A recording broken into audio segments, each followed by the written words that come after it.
നമ്മളിന്ന് ഹോട്ട് വീൽസിൻ്റെ ഒരു ജീപ്പുമായിട്ടാണ് വന്നത്. ഇതിൻ്റെ പേരെന്ന് പറയുന്നത് ജീപ്സ്റ്റർ കമാൻഡോ എന്നാണ് ഇതിൽ എഴുതിയിരിക്കുന്നത്.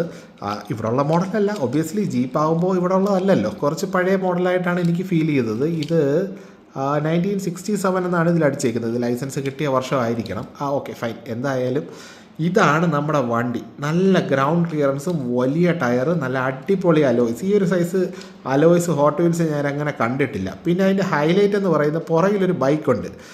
വണ്ടി ബ്രേക്ക് ഡൗൺ ആകുകയാണെങ്കിൽ വണ്ടി തള്ളാൻ വേറൊരു തെണ്ടി വേണ്ടാന്ന് പറഞ്ഞ പോലെ വർക്ക്ഷോപ്പിൽ പോയി ആളെ വിളിക്കാൻ ഈ ബൈക്കിൽ കയറി പോവാം എന്നുള്ളതാണ് അതിൻ്റെ ഉദ്ദേശം.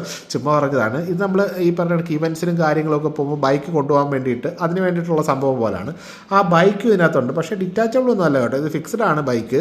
പിന്നെ അത്യാവശ്യം നല്ല ഡീറ്റെയിൽഡ് ആയിട്ട് ഒരു വിഞ്ചും കൊടുത്തിട്ടുണ്ട്. വർക്കിംഗ് ഒന്നും അല്ല, ഹോട്ട് വീൽസിൽ അതൊന്നും പ്രതീക്ഷിക്കരുത് കേട്ടോ. ഇത്ര ഡീറ്റെയിലിംഗ് തന്നെ ഭയങ്കര കൂടുതലാണ് ഹോട്ട് വീൽസിനെ സംബന്ധിച്ചിടത്തോളം. ഇത് ഞാൻ 120 രൂപയ്ക്ക് പണ്ട് മേടിച്ചതാണ്. അന്ന് ഇത് 120 വാങ്ങിച്ചതുകൊണ്ട് വർത്ത്. ഇപ്പോൾ ഇത് സാധനം കിട്ടാനില്ല. ഈ ജീപ്പിൻ്റെ മോഡലുകളൊക്കെ ഭയങ്കര റെയറാണ് ഹോട്ട് വീൽസിൽ കേട്ടോ. ചെറിയൊരു സ്റ്റോറേജും ഉണ്ട്. എന്തെങ്കിലുമൊക്കെ സാധനമൊക്കെ ഇട്ടുകൊണ്ട് ഇവിടെ ഇടാം. ഇവിടെ ഒരു സൺറൂഫിൻ്റെ ഫീലിംഗ് കിട്ടുന്നുണ്ട്. നല്ല അടിപൊളി വണ്ടി. ഇങ്ങനത്തെ വണ്ടികൾ കണ്ടു കഴിഞ്ഞാൽ അങ്ങ് മേടിച്ചേക്കണം കേട്ടോ. അപ്പോൾ ടോർ റിലേറ്റഡ് വീഡിയോസിനായിട്ട് ഫോളോ ചെയ്ത് കൂടെ കുടിക്കോ. അടുത്തൊരു വീഡിയോയിൽ കാണാം. Take care.